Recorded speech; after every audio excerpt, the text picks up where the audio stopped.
Mais Mendes, nous voilà le lendemain. Alors j'ai tout simplement pris un peu le volant en main, testé les paramètres. Et surtout j'attendais qu'il fasse un peu plus sombre pour vous montrer un petit peu plus en détail le volant et qu'on fasse le dernier recap tous ensemble. Alors déjà la première chose à dire, c'est que vraiment le volant lui-même est vraiment très très beau. Si vous achetez le volant, malheureusement vous l'aurez pas tout à fait comme ça, tout simplement parce que cette partie là est un insert en Alcantara qu'il faut acheter en plus du volant. Bah pas con, BMW forcément. Donc première chose, c'est quand vous mettez le contact du véhicule, on est tout de suite dans l'ambiance BM Performance mon ami. Donc là vous démarrez le bestiau et avec Joël on était là à se dire putain tout est branché, comment ça se fait que le volant marche pas? En fait tout simplement parce que vous avez un bouton à droite, un bouton à gauche et il faut les presser simultanément pour démarrer le volant. Donc comme je suis en train de filmer, malheureusement j'ai pas pu vous montrer, donc voilà, vous avez le bouton à droite juste ici, le bouton à gauche juste là, et c'est ce qui vous permet en fait de naviguer dans les menus, soit en faisant des appuis courts, enfin un appui bref comme ça, ou si vous voulez rentrer dans le menu, un appui long sur la droite pour valider, vous rentrez dans un autre menu, ou un appui long sur la gauche pour revenir sur le menu d'avant. Donc ça c'est vraiment le menu principal, c'est le premier menu sur lequel vous arrivez. Honnêtement je pense que c'est celui bizarrement que je vais utiliser le moins, puisque le chronomètre et le mode race pour le moment j'en ai pas trop l'utilité. Par contre un truc qui est vraiment très bien pour le coup sur ce volant là dans le menu principal, et c'est à l'heure actuelle le mode que j'utilise le plus, c'est le mode Efficient Dynamics.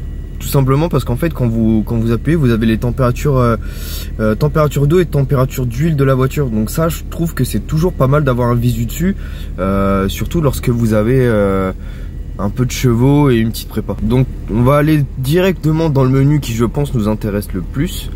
C'est le menu des paramètres. Alors pourquoi ils ont mis ça là-dedans, je sais pas du tout. Dans le menu paramètres Efficient Drive, vous pouvez tout simplement choisir si vous voulez par exemple que les températures moteur soient en Fahrenheit et pas en degrés Celsius. Vous pouvez voir, vous pouvez également modifier la luminosité du volant.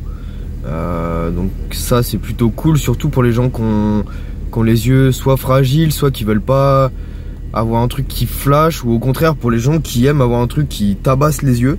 Ceux qui veulent se mettre le shifter en mode boîte de nuit, c'est clairement votre menu, hein. Voilà, donc là vous pouvez voir que vous pouvez vraiment choisir l'intensité des LED. Vous pouvez vraiment les mettre pas très fort, et je trouve que déjà le pas très fort c'est déjà très méchant.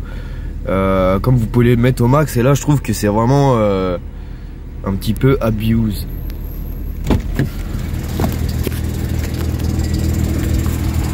Parce que typiquement quand vous êtes dehors c'est comme ça, hein. Donc on n'est pas sur des blagues du tout. Donc ce qui vous permet d'avoir toutes ces infos en fait, c'est tout simplement parce que le volant est raccordé directement sur la prise USB Le volant est directement branché sur la prise OBD, ce qui est déjà mieux, du véhicule. Donc du coup c'est pour ça que ça lui permet de lire en fait toutes ces informations là. Mais je suis vraiment content, c'est vraiment un gros plus sur la voiture. Maintenant quand je rentre dans la voiture, je vois clairement que le volant, et je le trouve vraiment trop stylé. Au-delà du display, c'est vraiment le volant full Alcantara, je le trouve vraiment trop beau avec le petit méplat et les petites coutures. Et surtout je voudrais passer un énorme big up, un énorme merci à Joël, sans qui tout ça, cela n'aurait pas été possible tout simplement, ou alors ça aurait été beaucoup plus compliqué. Je le répète encore une fois, merci à l'équipe de Garage RP Motorsport, merci pour leur accueil, merci aux patrons de m'avoir accueilli comme ça, d'avoir passé un moment avec eux, j'ai même déjeuné avec eux, c'était bien cool. Joël, merci à toi, merci pour ta gentillesse. Je sais que tu as kiffé autant que moi l'installation du volant, enfin pas l'installation, mais le résultat final. Et c'est avec grand plaisir que je te dédicace cette vidéo. Et on se dit à bientôt. Et Joël, et RP Motorsport, et les Mendes. A plus.